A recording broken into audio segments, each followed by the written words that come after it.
Okay, so I'm going to be showing you how to do basic maintenance on your lighter, like fueling it, or changing the wick, or changing the flint, or trimming the wick. And super simple.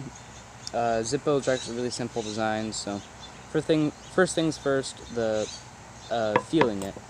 It's super easy. All you do is you open it and you take the case out of the insert out of the case, and then you lift up this little felt pad. It literally says lift to fill, so it's not that hard.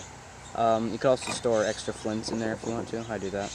And then you open this. Might be a little hard if you don't have fingernails. And then you just pour the fuel down into the cotton until it starts dripping out of the wick. That's how I do it. If you overfill it, then there might be too much vapors in the chimney and it might not work, so because there's no oxygen, so don't overfill it. That's the only thing I could say. And people say it's okay. Now it's done. People say it's a skin irritant, but I've got it on my skin so many times I just wipe it off my pants and never give me a chemical rash or anything like that. I actually don't have anything to wipe it down, but make sure to wipe it down because you're always going to get fuel on yourself or the Zippo. So that's all you need to do to fuel it, and it should work. And if it doesn't, then that means you probably overfilled it and there's too many vapors or too much vapors inside of the chimney, which is drowning out all the oxygen. So only thing you need to do that is just blow on it lightly and move around, not heavily, but move it around a little bit to get oxygen in there, and it should work. Next up is changing the flint, which is like almost just as easy as fueling it.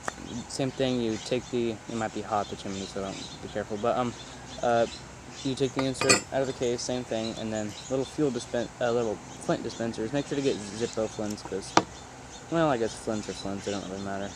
See how the little wheel works. You'll probably see it when you get it. Oh, there's flint. And then you just unscrew this little screw right here. You might need a coin or something. I just use the Zippo case itself. Doesn't really seem to damage it. It's not really a tight screw. Then you just unscrew this little screw, and what might surprise you is there's this little spring with a spacer. Don't worry, nothing's gonna fall except for the flint itself. Now, actually, this flint is pretty good, so I'm not going to change it, but you get the point. You just put it in that little hole, put the flint in that little hole, and screw it all back up, and it should be good. And if it's not working, that means that a flint probably deteriorated and is probably stuck in that little hole right there. That only happens with old Zippos, so you don't really have to worry about it with newer Zippos. You just screw it back up.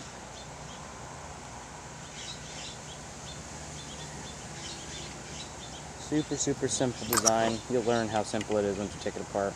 Now, trimming the wick, I'm actually not going to trim the wick because my wick's fine, but you should only do it once or twice a year.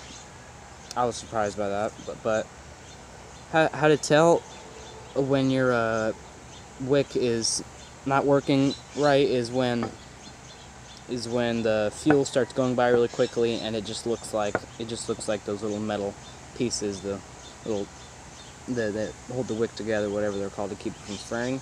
If you can only see that, then that means you definitely need to change it.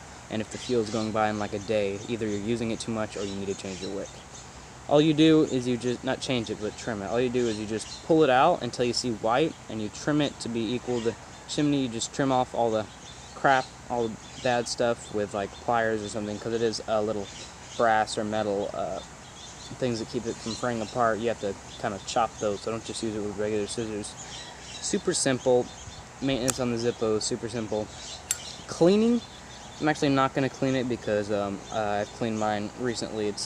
But it's super simple cleaning. You just grab Q-tips and you actually use Zippo fuel to clean it, because Zippo and Ronsil fluid is really good for cleaning.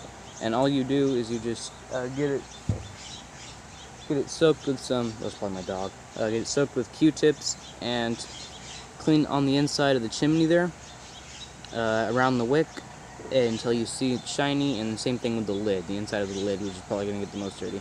Anything else probably doesn't need to be cleaning unless it's like an antique Zippo. Sorry if this video wasn't the best quality. I don't have the best software, I guess you could say. It's just a Samsung tablet, so I hope this helps.